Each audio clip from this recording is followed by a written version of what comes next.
ಐತಿಹಾಸಿಕ ಸಂಕೇಶ್ವರದ ಶ್ರೀ ಶಂಕರಲಿಂಗ ದೇವಸ್ಥಾನದ ಜಾತ್ರಾ ಮಹೋತ್ಸವವು ಜನವರಿ 24ರಿಂದ ಪ್ರಾರಂಭವಾಗಿದ್ದು 5 ದಿನಗಳ ಕಾಲ ಧಾರ್ಮಿಕ ಹಾಗೂ ಸಾಂಸ್ಕೃತಿಕ ವೈಭವದಿಂದ ವಿಜೃಂಭಣೆಯಿಂದ ಜಾತ್ರೆಯು ಜರುಗಲಿದೆ.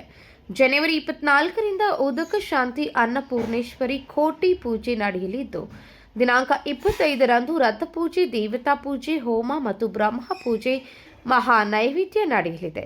26ರಂದು ರಥವು ಶ್ರೀಮಠದಿಂದ ಶ್ರೀನಾರಾಯಣೇಶ್ವರ ಮಂದಿರಕ್ಕೆ ತಲುಪಲಿದೆ. 27ರಂದು ರಥವು ಬನಶಂಕರಿ ಗುಡಿಯ ಹತ್ತಿರ ವಾಸ್ತವ್ಯ ಹೂಡಲಿದೆ. 28ರಂದು ಮಹಾಯಾತ್ರೆ ನಡೆಯಲಿದ್ದು, ರಥವು ವಿಜೃಂಭಣೆಯಿಂದ ಶ್ರೀಮಠಕ್ಕೆ ಮರಳಲಿದೆ.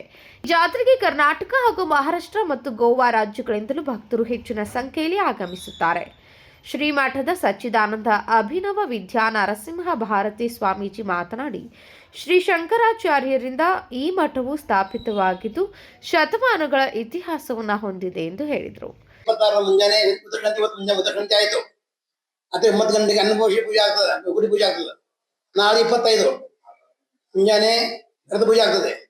ಆನಂತರ ಮೈನಾರ್ಬಂ ಪೂಜೆ ಆಗ್ತದೆ. ಹಿಂದೆ ಮಹಾ ನೈವೇದ್ಯ, ಆನಂತರ ಹೋಮ ಆಗ್ತದೆ, ಹೋಮ ಆಗ್ತದೆ. ನಂತರ ಬುದಿಯಲ್ಲಿ ಆಗೋದು. ನಾಡದು 26 ನಾಡದು ಇಲ್ಲಿಂದ ಹೋಗೋದು 7 ಗಂಟೆಗೆ ನಾರಾಯಣ ಗುಡಿಗೆ, ಅಲ್ಲಿ ಅಂಕಮ್ ಇರ್ತದೆ. ಬರೋದು 28ಕ್ಕೆ.